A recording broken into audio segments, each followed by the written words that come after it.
Hello, everyone, and welcome to the second edition of these webinars organized by Impactive. Impactive is a European project funded by the European Commission, which is looking into using mechanochemistry to make greener pharmaceuticals. But luckily, Impactive is not alone. In Europe, there's a bunch of other projects doing research in a similar field, looking for more sustainable pharmaceuticals. And we actually have a little cluster of projects together with Impactive working in the same direction. And one of them is Eternal, who is presenting here today in our webinar series. So we're very grateful to Eternal for joining this series and for offering to present the results in our Impactive webinar series. Eternal's purpose is basically to contribute to sustainable development of pharmaceuticals from the whole value chain, from the use and disposal to the manufacture and a bunch of different steps along the way, using life cycle approaches that cover like the whole value chain again, like I just said. This, among other things, includes assessing the environmental risks of pharmaceutical ingredients, the residues, the metabolites, what can maybe end up in nature or in water after we've used the pharmaceuticals, the byproducts from the degradation, the byproducts from the production. So they're doing a lot of very interesting work in that regard. And we're very lucky to have Carlos Fernández today here to represent Eternal. Carlos is a PhD researcher in mechanochemistry and reactive extrusion in IMPLAS in Spain, and his research focuses on the sustainable development of advanced materials, devices, pharmaceutical compounds using mechanochemical methodologies. We know a lot about mechanochemistry because we just had our inaugural webinar a few weeks ago with Evelina Colacino, our project coordinator, who explained all of the different mechanochemical techniques. But now we're going to hear from Carlos and the strategies and tools they're using in Eternal. Carlos is also a scientific leader for the pharma and compounding research area in Eternal. So I'm really looking forward to learning more about this project. Again, we have, I think it's 5 projects working in the same direction, and they're all going to present in this webinar series. And it's really cool research, and I'm really looking forward to hearing more about that. So, Carlos, the floor is yours. Thank you very much, Fernando, for the introduction and the opportunity to present and share our work on Eternal and how we are working to reduce the environmental impact in pharmaceutical production. This is why we are here and we collaborate with Impactive very proudly. So, as you may know, there is a growing recognition and rise of concerns about the impacts of human health and the environment when pharmaceuticals and chemicals are not managed appropriately. Residues are released into rivers, lakes, and groundwater aquifers. Also, when applied in animals, veterinary pharmaceuticals are released into the soil and wider environment. It results in both soil contamination and biomagnification through uptake of pharmaceuticals into food crops. Sources of releases of pharmaceuticals to the environment include direct emissions from drug manufacturing, patient and animal excretion, aquafarming, and disposal of unused or expired medicines. All these phenomena act as a driver for the development of drug resistance, creating environmental reservoirs of antibiotic-resistant microbes, particularly bacteria. But these substances are not the only problem that the industry presents now, unfortunately. Multi-stage manufacturing is a predominant process in the pharmaceutical industry. This method has been used for decades due to its versatility and ability to adapt to a wide variety of pharmaceuticals. And we agree that this was a good way to proceed in the beginning, at least. However, this approach presents several intrinsic problems. First, the complexity of the process. Each stage requires specific equipment and precise operating conditions, which complicates coordination and control, making them prone to errors. Additionally, each stage produces byproducts and waste that must be properly managed, and a large quantity of solvents and other chemicals are often used that are not fully recovered. In addition, energy consumption is significant, raising not only operating costs but also the carbon footprint of production. Society would benefit greatly from addressing these issues, of course. Firstly, reducing waste and emission contributes to a cleaner and healthy environment. Also, fewer pollutants in the air and water means a lower incidence of respiratory diseases and other pollution-related health problems. In addition, adopting more sustainable manufacturing processes can lead to a decrease in a drug production cost. This, in turn, can translate into lower prices for consumers, improving access to essential treatments. In addition, reducing energy and resource consumption not only decreases the industry carbon footprint, but also conserves natural resources for future generations. Public awareness of the importance of choosing sustainable produced medicines can also foster a wider demand for green products and services, driving a greener economy. All this could be summed up in the following basic pillars of the Eternal project. Firstly, to promote sustainable development in the manufacturing use and disposals of pharmaceuticals. Secondly, to implement and advocate for comprehensive life cycle approaches of pharmaceutical products. And finally, to evaluate the environmental risk associated with active pharmaceutical ingredients, residues, and other byproducts from the production processes. Here, we simply reformulate all these concepts in what we have called our mission when planning the project a few years ago. We really think Eternal is becoming a pathway to reduce the environmental impact of the pharmaceutical industry. But of course, we are not working alone. This project is funded under the Horizon Health program and has a consortium composed of 16 organizations from 8 different countries. With a total duration of 4 years and a total budget of 8 million euros, all these partners aim to reach our objectives. But who are all these partners? Well, Eternal Consortium is proudly composed by leading pharmaceutical manufacturers and top-tier innovative contract development and manufacturing organizations. They are supported by academic and public sector research institutions which are experts in different technical areas such as environmental and ecotoxicity assessment, green chemistry, mechanochemistry, and standardization. And all of them are also supported by small and medium specialists in enabled digital technology and process analytical technologies, environmental engineering, scientific and regulatory affairs, communications, intellectual property rights, and exploitation activities. All these partners work together to reach the following objectives. First one is how to create green manufacturing alternatives. We are working on adapting traditional manufacturing process to continuous technologies to obtain APIs and medicine synthesis. On mechanochemistry and biosynthesis applications, solvent reduction and recycling steps such as capturing carcinogenic impurities with resulting energy savings. The second one is digital transformation, in which we are digitalizing workflows for efficient chemical processes, developing process analytical technologies for quality by design and continuous manufacturing. And finally, we are working also with artificial intelligence and digital twins for competitive and scalable production methods. All this is working in parallel with a use and disposal objective, in which we are working on applying safety by design concepts since the beginning to develop less harmful pharmaceuticals products for the environment. We are also working to perform ecotoxicity studies of new and already in-use pharmaceutical products in the market, and developing novel technologies to capture carcinogenic impurities in water treatment plants. Finally, but not less important, are the social awareness activities, in which we work on spreading our work by working on assessing the regulatory implications of adopting the innovations to ensure a pathway to compliance, and investing strong efforts on different social awareness activities related with business investment, citizen and responsible disposals, among many others.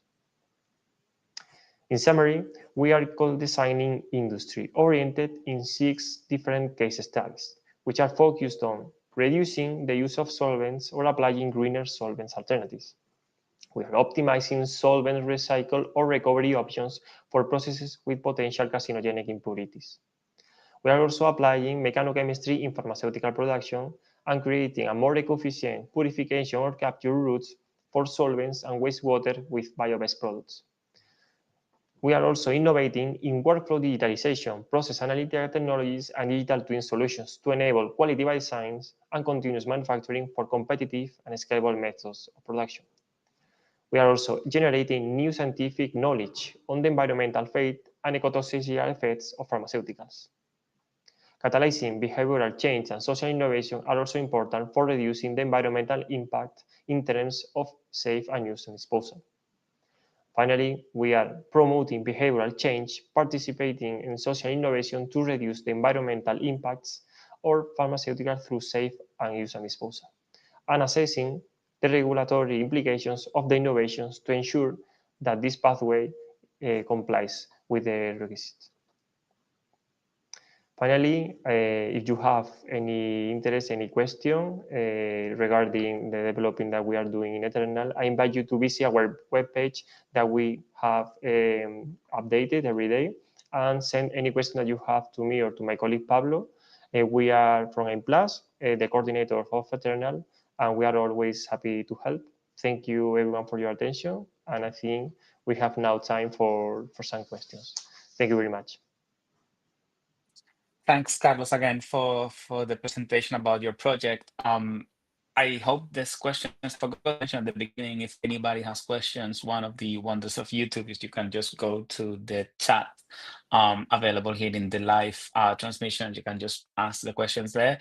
We will be able to read them and pass them on to Carlos to discuss now. Before we get into the questions, though, I want to sort of bring up one of the main topics of your presentation, and then also one of the main topics of our research in Impactive, which is basically pharmaceutical waste and what happens with it. We keep quoting a figure in Impactive, which is like every kilo of pharmaceuticals that you make basically generates around 200 kilos of waste. So I was trying to maybe get a better picture of where is that waste coming from. Is it from manufacturing? Is it from processing? Is it from, like, I don't know, shipping the pharmaceuticals? Do you have any indication on where the waste is like a more important issue? I don't know, just the other day, someone was saying that one of the main problems with shipping of pharmaceuticals is not shipping the pharmaceutical itself, but shipping the leaflet that has to go inside the box because of regulatory compliance. And that's a bunch of paper that just goes there, and it's super heavy, and you need to ship it anywhere. So it's a bunch of CO2 you're adding to the process. So I was wondering if we have an idea of the distribution of waste and where it's coming from in the sort of lifetime of the drugs. Well, it depends on the production process and also by designing. Depending on the ingredients, the compounds of the products, of the pharmaceutical products, usually we find that different products can have alternatives.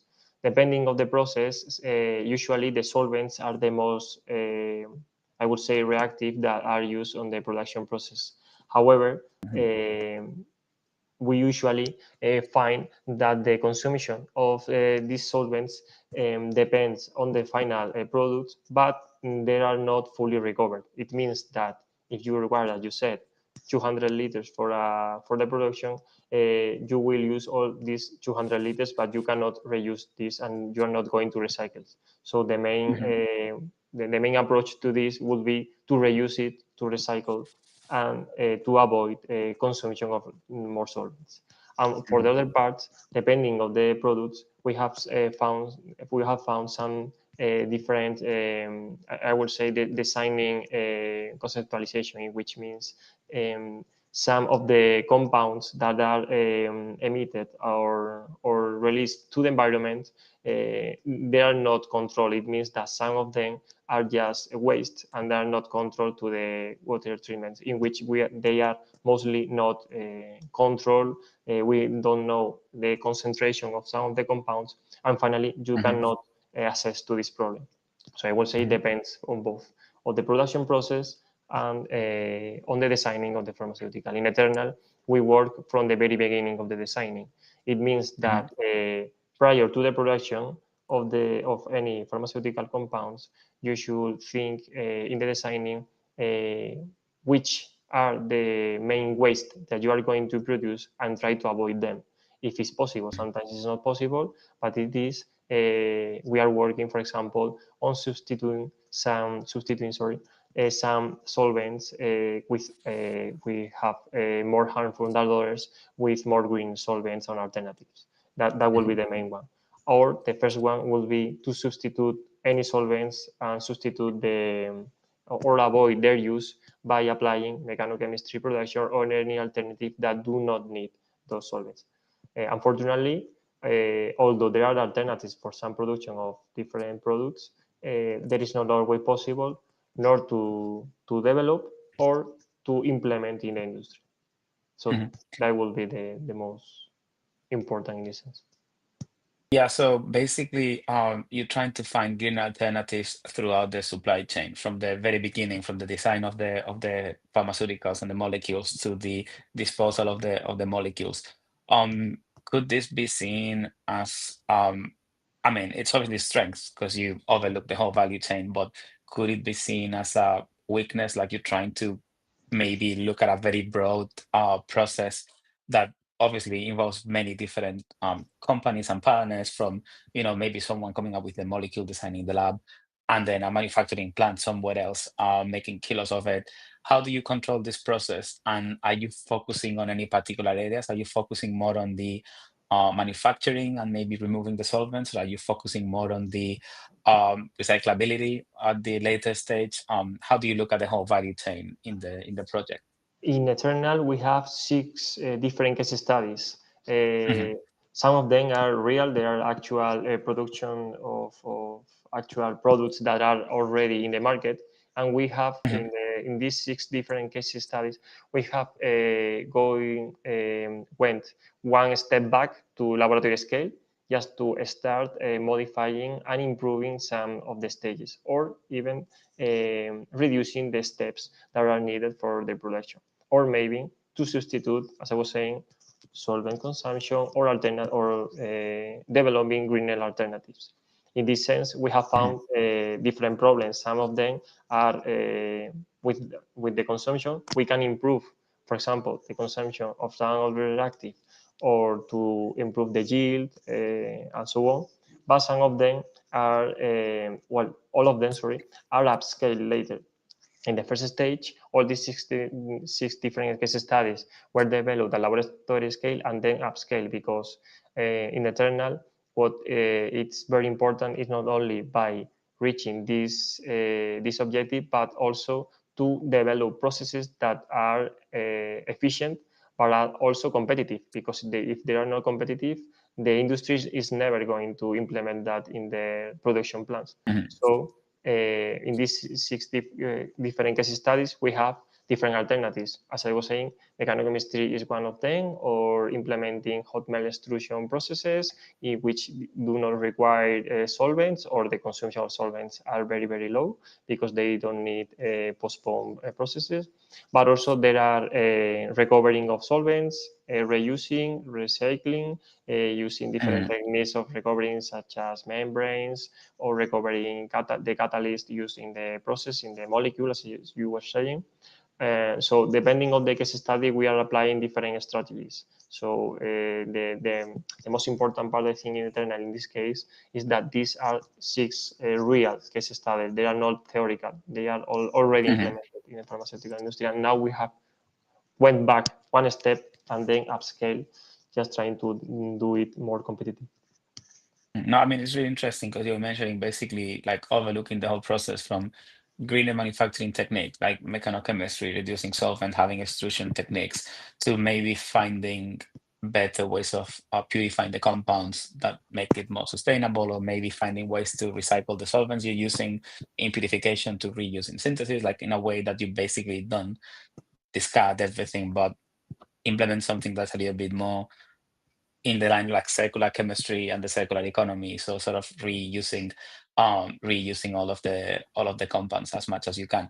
In that sense of like circular economy, like another sort of buzzword that is very much around these days is the sort of SSBD, like safe and sustainable by design Yeah. concept, which I'm sure you're familiar with. At Plus, you also do a lot of like research in polymers and plastics. So and safe and sustainable by design is also key in that area of chemistry. How are you tackling something like, say, sustainable by design in Eternal, if you're looking into it at all? Because maybe designing some pharmaceuticals in a way that when they break down and create byproducts, they don't create something toxic, or they don't create something prevalent, like, I don't know, PFAS. Are you looking in maybe designing routes that make bonds easier to break in a way that they don't lead to harmful chemicals when they're disposed afterwards? We are studying, in this sense, we are studying and we are doing studies in ecotoxological, sorry, studies, Hmm. just to assess and to confirm that different different byproducts that are already released in the production process and the end of the process, if they are effectively and they are confirmed if they are harmful for the environment, and how long it takes to be degraded, because some of them are degraded very easily, but some of them create reservoirs that later have been identified that have gone back to the human health, because we are creating bacteria that are resistant for for the drugs that we are producing, which it from the beginning it made no sense. So in this sense, first you have to confirm if these releases are confirmed to be harmful for the environment and for the human health and so on. And secondly, Hmm. if it is possible to substitute them from the designing. It affects not only from the designing of the products and of the drugs, but also affect to the production process, because you have the whole life cycle of the or the value chain of the product. So you have to evaluate how it affects to each stage. Usually, it takes a long stages and long times to evaluate this and to confirm these results. But Hmm. if you start from the very beginning on designing of the products and substituting this and confirming that this substance released to the environment is easier than going back from the last part of the production process and releases, going back to Hmm. design again the production. So it requires the analysis of the whole life cycle of the drugs in this sense. Hmm. And in this sense of like the life cycle analysis, and so like especially like end of use, you were mentioning release to the environment and things like that. How important is the social aspect? How important is to talk to consumers to like properly dispose of pharmaceuticals so they're not really environment? I mean, especially things like antibiotics, which are related to issues like AMR. Like, how do we are we looking into that process at all? Are we looking into how to properly dispose and recycle pharmaceuticals? Mhm. So we are working, our social awareness strategy is always focused on both on organizations and also the public, okay, so to the Hmm. society, because usually organizations have the power to implement and to create the normative, to modify them, and to make that the companies implement these alternatives. But if Hmm. the society is not worriers, not concerned about these problems, they are not actually informed about this. They are not the organizations, public organizations are not pushed to do this. So we have to be in both in parts. Sometimes we are so technical, so we try to be more open and try to assist to every fair, every congress, and how our information in the web page is public to everyone, and we are always happy to share our thoughts and our experience Hmm. in the project. But you have to be in both, because if you are not you are not pushing to the public organizations, and the society is not informed with how they are being affected by these releases to the environment, Yeah. there is no way to continue. So I think Yeah. this is the best way, the best strategy to reach Mhm. our work. Yeah, that reminds me like when we came up with the video about Impactive, I think one of the first sentences to open the video is like, have you ever thought about the environmental impact of the drugs you take? And honestly, I don't think I had before like getting involved in the project, because it's such an interesting topic. And but then we're so used to overconsumption in general, not only drugs that we expect to have like coffee in the morning and milk in the fridge and the drugs ready to take in a little blister, and that obviously has a lot of implications in terms of mass production and waste disposal and waste management, which is it's really hard to grasp if you're not like really involved in the project. I We wanted to also, touch. I'm sorry. Sorry, go ahead. No, No we are worries. working also with external stakeholders that are company related with the, for example, for with treatments or for the use of disposal of drugs or pharmaceuticals. As you said, Hmm. if we think about a pill, a box of any drugs, you have to think from the production or the designing of the medicament, but what is going to happen to this drug at the end of the use? Sometimes we have many drugs in our house that we have to dispose correctly, but some people do not know and they threw, as you said, Yeah. anywhere that they think, but this is not the way to do so. The first thing is how can we help or how can we collaborate with these companies that try to recycle them, to try to reach and to Hmm. teach people how to manage all these waste. So sometimes it's not only about the companies, but mainly the society has a great power in this sense. In this sense, Hmm. every small steps from everyone could be a very big approach. Yeah, honestly, that ties in perfectly with the next question I had, which was sort of related to the companies, because you mentioned you've got big pharma companies. I think I saw AstraZeneca's logo somewhere in the presentation, Yeah. and other companies. I saw one called Angelini, and then you're also working with external people like the waste disposal management and maybe other external. So, how important is it in a project like Eternal or like a project like Impactive to have this multidisciplinarity across manufacturers and big companies and small companies and research centers? And how have you benefited from this collaboration in Eternal in particular? In Eternal, we have been working, as you said, in the from providers to the manufacturers to the designing. So the good luck in Eternal that we have not only AstraZeneca and Angelini, we have also Rey Joffre, which is a pharmaceutical here from Spain. The idea is that we have the whole view of the manufacturing industry. We not only we mainly work, of course, with research institutions, technological centers, universities, partners, and companies, small and medium companies, which are experts in different tasks and technical areas.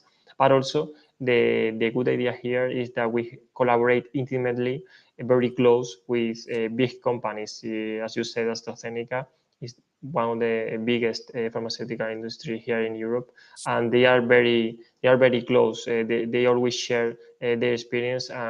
Sometimes the researchers in which area that I work, sometimes we have great ideas, but are different. They are very difficult to implement or to create. It can work in the laboratory, even a scale, a pilot scale, but sometimes to Hmm. implement here in the industry is difficult. So they have, but we really feel very supported by them because they are also prone to create and to obtain and to reach more greener, because as I try to present to show in the presentation, greener Hmm. alternatives are also very close to reduce cost. Sometimes Yeah. green alternatives are thought that they are more costly. Sometimes they are, of course, but sometimes they are needed to pay that cost.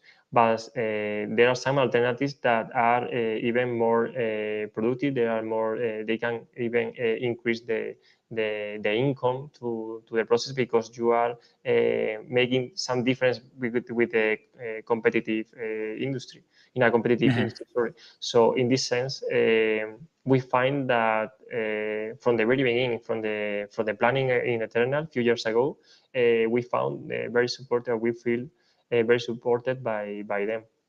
Some Yeah. people think that they are very close, but not in our experience. We have a great experience with them. Yeah, I mean, that's great to hear. And I think in our case, the collaboration with MEC and Novartis is also key to the progress of the Impactive project. Like having them involved within the consortium basically makes conversations easier. And because like all of these like European funded projects have, implicit like NDAs in the agreements, it's very easy to just share information with them, which is with confidentiality, but at the same time, openness within the different members of the consortium is a really important thing to move forward. We've got one question that I got from the audience, and it's sort Mhm. of focused on the different case studies that you said you're studying in Eternal. I mean, It's a very open question, so I'm gonna let you sort of decide how to answer. But within the case studies that you're looking into, um, what have you found that is more difficult to make green, or on the other hand, what it's easier to make greener? Or have you found any particular interesting examples that sort of surprised you in the sense that you were just saying maybe switching from I don't know, dichloromethane to methanol makes the process 10 times more efficient that nobody had noticed. Um, have you, I don't know, maybe if you could come up with some examples in the particular case studies um, that have been interesting for the consortium, or something that's really been a struggle to sort of greenify, to make greener, because of the many complications and the many factors involved in a process like drug manufacturing. Well, in all the case studies, there are different strategies. So we have found difficulties on all of them. That's a spoiler. But in this sense, we have found, sorry, the most difficult, I would say, depending. For instance, we are working here in M Plus with hotmelt extrusion. So sometimes to create a new formula, or to modify already created formula is much more difficult an already available drug on the market than for a new one. It means that we have a product in the market that is accepted, all the compliance has been reached and is all accepted in the industry.